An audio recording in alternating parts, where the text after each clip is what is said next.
বিসমিল্লাহির রহমানির রহিম। সম্মানিত ভিউয়ার্স, আপনারা দেখতে পাচ্ছেন অত্যন্ত অল্প জায়গার মধ্যে অত্যন্ত চমৎকার একটি বাড়ির ড্রয়িং প্ল্যান আজকে আপনাদের সাথে আমি শেয়ার করতে যাচ্ছি।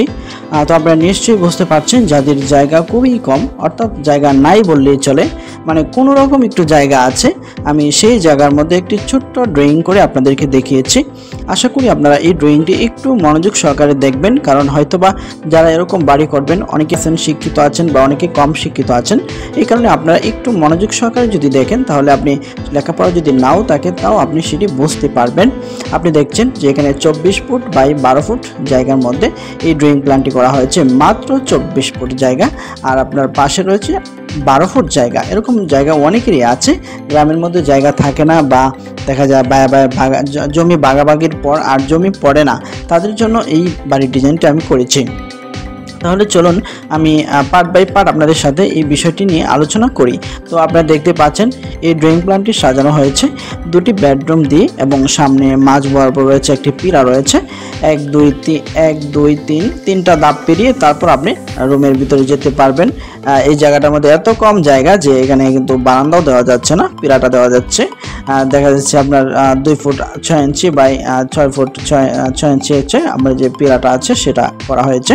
কেননা পিলা যদি না থাকে তাহলে কিন্তু বাড়ির কোনো সৌন্দর্যই থাকে না, আর পিলা ছাড়া তো আপনি উঠতেও পারবেন না, কারণ আপনার এই বাড়িটি কমপক্ষে 1.5 ফুট বা 2 ফুট উচ্চতায় করবেন, না হলে তো আপনার যদি বর্ষাকালে পানি জমে যাবে বা বিভিন্ন ধরনের ঘরের ভিতরে পানি চলে আসবে, সে কারণে একটু উঁচা রাখতে হবে। এরপরে আপনারা দেখতে পাচ্ছেন যে এটা হচ্ছে একটি দরজা এবং এটা হচ্ছে একটি দরজা, দুই পাশে দুটি দরজা দেওয়া হয়েছে। আবার আপনারা যদি মনে করেন যে একটি দরজা দিয়ে প্রবেশ করে মাঝখানে যে একটি পর্দা দিয়ে পার্টিশন দিবেন, সেই পার্টিশন দিয়ে আপনারা এদিক থেকে সহজে আনাগোনা করতে পারবেন। যদি এরকম চিন্তা ভাবনা করে থাকেন সেটিও করতে পারবেন, তাহলে আপনার একটি দরজা কেটে যাবে, মাঝখান দিয়ে শুধু একটি দরজা থাকবে এক পাশ দিয়ে, এভাবেও আপনারা করতে পারবেন, সেই সুযোগটাও আছে। তো সম্মানিত ভিউয়ার্স, এরপর দেখতে পাচ্ছেন বেডরুম 1 11 ফুট আছে এবং 4.5 ইঞ্চি, এবং আপনার আছে লম্বা পাশে আছে 11 ফুট 2 ইঞ্চি।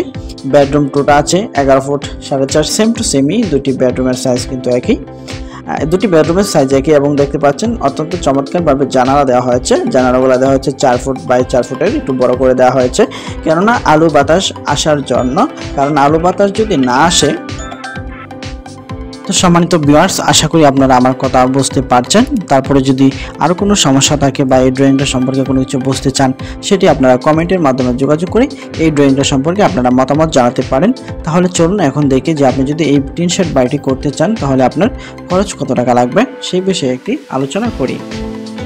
জি সম্মানিত ভিউয়ার্স, আপনারা দেখতে পাচ্ছেন এই বাড়িটি যদি আপনি same to same drawing plan এবং একটু সুন্দর করে গর্জিয়াসভাবে করতে চান, তাহলে আপনার এই বাড়িটি করতে সর্বমোট খরচ হবে 86,000 টাকা, 86,970 টাকা খরচ হবে। এবং মালামাল কী পরিমাণ লাগবে সেটিও আমি এখন কিন্তু একটি ছোট্ট চক আকারে দিয়ে দিয়েছি, আপনারা এইটি বারবার দেখে বা স্ক্রিনশট নিয়ে কিন্তু আপনারা সেটি দেখতে পারেন। আপনারা দেখছেন যে এখানে জমির পরিমাণ 24 ফুট বাই 12 ফুট জমি আছে। তারপরে আপনার স্কোয়ার ফুট হবে 288, শতাংশ দেবে 0.66 কাটা, 0.4 কাটা। তারপরে আপনারা দেখতে পাচ্ছেন ইট লাগবে 1440টি ইট লাগবে, 13 টাকা করে ধরলে 18,720 টাকা। তারপর আপনার সিমেন্ট লাগবে 15 ব্যাগ, 550 টাকা করে ধরলে 8,250 টাকা।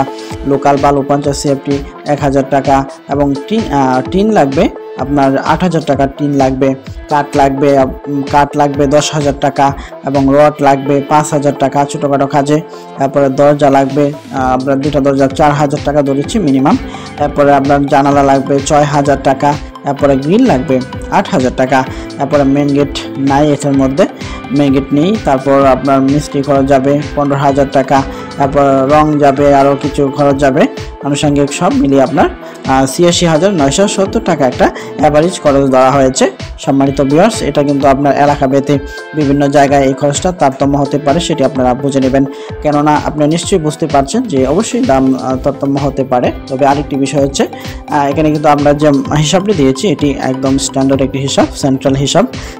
হিসাব থেকে এত বেশি ব্যাস কম হবে না, সামান্য কিছু ব্যাস কম হবে। তো আশা করি আপনাদের ভিডিওটি ভালো লেগেছে। যদি এরকম ভিডিও আরও নতুন নতুন ভিডিও দেখতে চান তাহলে ভিডিওতে একটি লাইক, কমেন্ট এবং শেয়ার করে দিবেন। এবং সবার প্রথম আরও ভিডিও দেখতে চাইলে ভিডিওর নিচে গিয়ে লাল লেখা দেখবেন, সাবস্ক্রাইব বাটন লেখা আছে, সেখানে মধ্যে একটা ক্লিক করে দিবেন। তাহলে আমরা নতুন ভিডিও ছাড়ার সাথে সাথে সবার প্রথমে আপনি দেখতে পারবেন। তো সম্মানিত ভিউয়ার্স, আজকের ভিডিওটি আর লম্বা করব না, এই পর্যন্তই শেষ। সকলকে ধন্যবাদ। আসসালামু আলাইকুম ওয়া রাহমাতুল্লাহি ওয়া বারাকাতুহু।